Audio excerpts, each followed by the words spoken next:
Hello and welcome to the WebCertain Global Marketing News Bulletin. I'm Cal O'Connell and here are today's top stories. Google has begun to fight back to regain control over its global search results.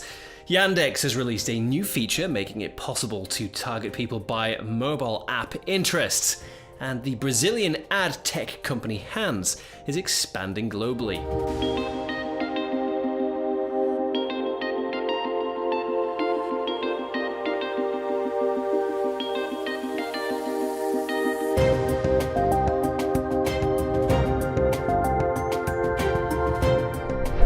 Google has begun taking legal action against the Canadian Supreme Court in order to regain control over its global search results.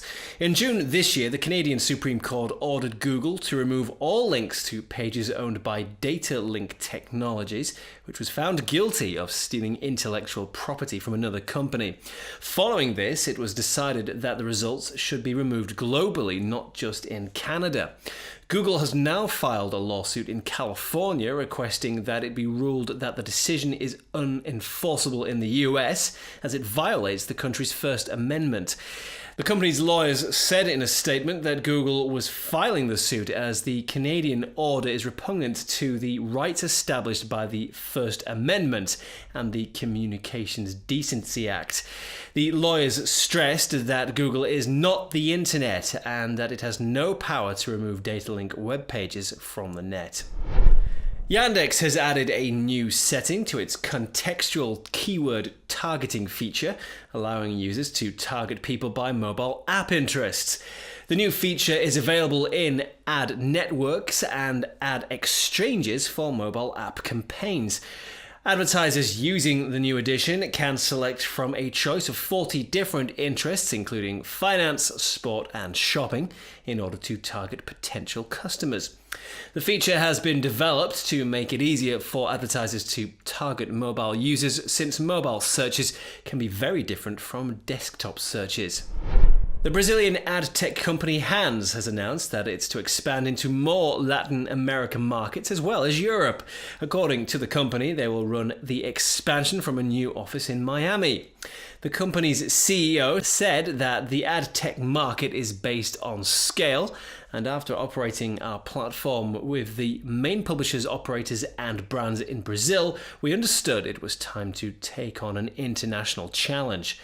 Currently, Hans has projects running in Mexico with Spotify, IBM, and Grupo Hades, but has plans to use the expansion to increase worldwide revenue by 10% this year. The South African internet population is expected to surpass 22 million people for the first time. After reaching 20 million last year, forecasts have predicted that the country will have 22.5 million online users by the end of this year. This will mean that 40% of the country's entire population will be online by the start of 2018. The study was published by Dark Fiber Africa, who said that it's likely that the increase in the number of internet users is due to affordability. Rishad Shah, the executive director of Dark Fiber Africa, said that internet access is becoming synonymous with economic access, adding that it's critical that the country prioritize the rollout of infrastructure in underserved areas, especially outside the major metropolitan areas. And finally, Google and YouTube have been ranked as the healthiest brands in a YouGov survey. Even though both companies have suffered controversy with a string of PR disasters in recent times, such as the decision from major brands to stop advertising on YouTube, both companies still came out ahead of companies such as Adidas, Facebook, and Amazon. They were followed by Facebook in third place, with Samsung, WhatsApp, and Apple making up the rest of the top 6. Rankings were based on data from 32 countries around the world in multiple regions. The CEO of YouGov said that tech brands took up most of the list, since they are open and accessible in most places on Earth to anyone with online access. And that's all from me today. Thank you for joining us, and be sure to check out our free catch-up TV service to view our full range of in-depth interviews with global digital marketing professionals, news, how-to videos, and more. See you next time.